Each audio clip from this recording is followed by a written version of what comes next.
میرے یہاں کھانا کھانے چلو، برکت ہو جائے گی آپ کے قدموں سے، آپ کی دعا سے۔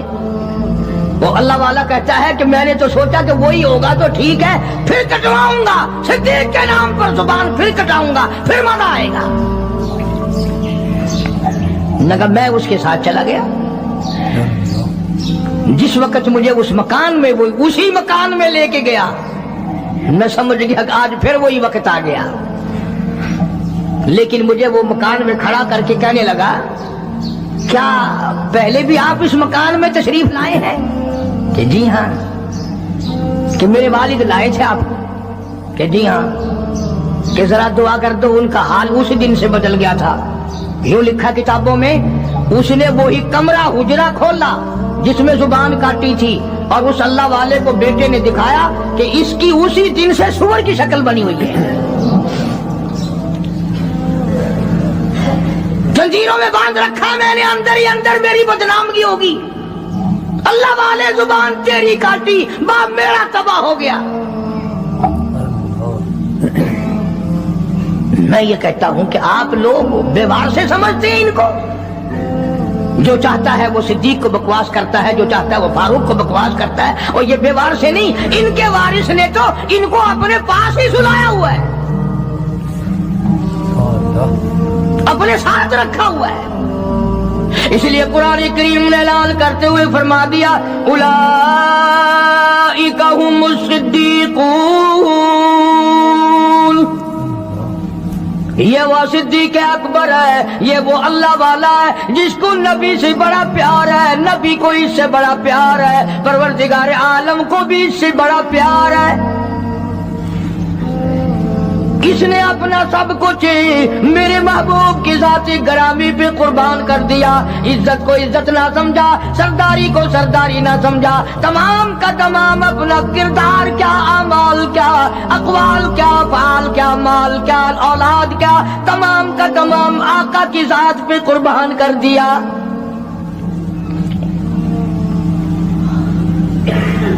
یہ تو اتنا غیرت والا گھرانہ ہے، یہ تو اتنا شرم والا گھرانہ ہے۔ حضرت عائشہ صدیقہ سب رضی اللہ تعالی عنہا فرماتی ہے، میں نے خواب دیکھا، میں نے ایک خواب دیکھا حضور کریم صلی اللہ علیہ وسلم کی زندگی میں ہی۔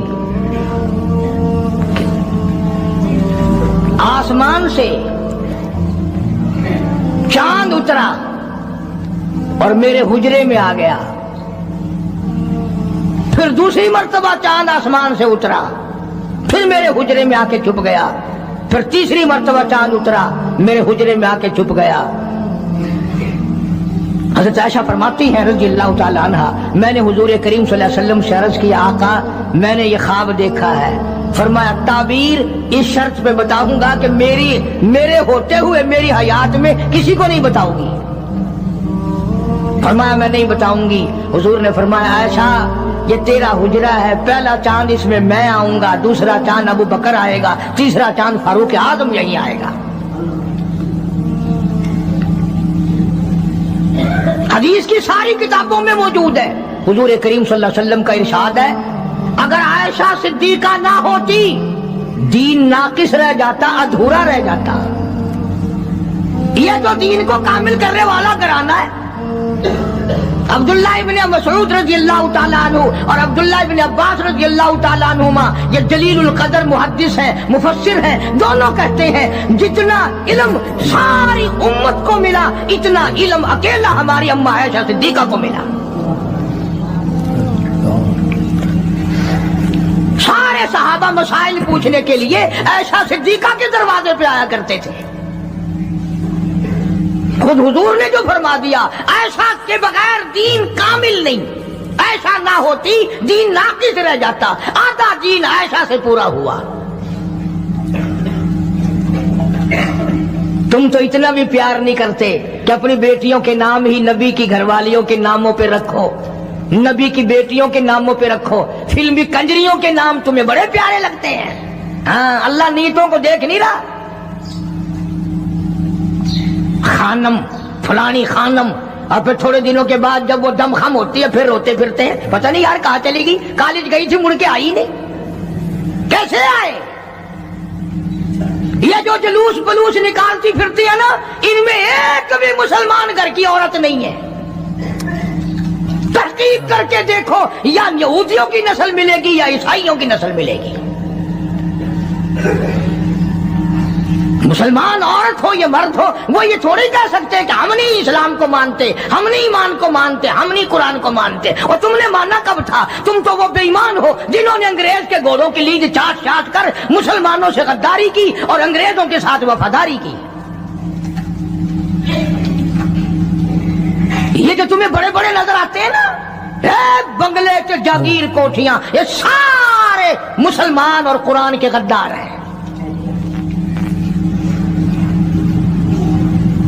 صحابہ اکرام کی زندگی دیکھو کہ جو تنخواہ معمولی سی لی، اتنی لی کہ جس میں میٹھا دلیا بھی نہ پک سکے، وہ بھی واپس بیت المال میں داخل کر کے دنیا سے رخصت ہوئے ہیں۔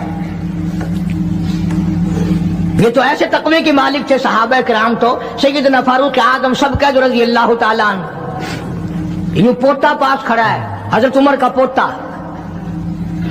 آواز جو دی پوتے کو تو ایسا بولا جیسے بچے کے منہ میں کوئی چیز ہو۔ دادا نے پوچھا بیٹا منہ میں کیا ہے؟ اکھے دادا پیسہ۔ نے کہا پیسہ کہاں سے لے آیا؟ کہ ابو موسیٰ عشری نے دیا، رضی اللہ تعالیٰ عنہ صحابی ہے، بیت المال کا محافظ خزانچی سمجھو، کیا ابو موسیٰ نے دیا؟ دیکھی نکال کر 54 تھی۔ اب بتاؤ کیا غضب ہو گیا اس میں، کیا طوفان ٹوٹ گیا تھا، کیا آسمان ٹوٹ گیا تھا اگر تنخواہ خزانے کے محافظ نے، خزانے والے نے امیر المومنین کے پوتے کے ہاتھ پہ 54 رکھ دی تو کیا ہو گیا؟ فاروق اعظم نے ابو موسیٰ عشری کو طلب کیا ہے، بلایا ہے، فرمایا یہ 4 آنے کہاں سے لایا تھا؟ یہ 4 آنے کہاں سے لایا تھا؟ انہوں نے کہا جی خزانے کی کوٹھڑی میں جھاڑو دی تھی، کوڑا کباڑ مٹی جو باہر نکالی اس میں سے یہ درہم 54 نکل آئی۔ بچہ میرے پاس کھڑا تھا، میں نے ہاتھ پہ رکھ دیا کہ کوئی شے کھا لے گا، کوئی چیز لے کے کھا لے گا، بچہ ہے۔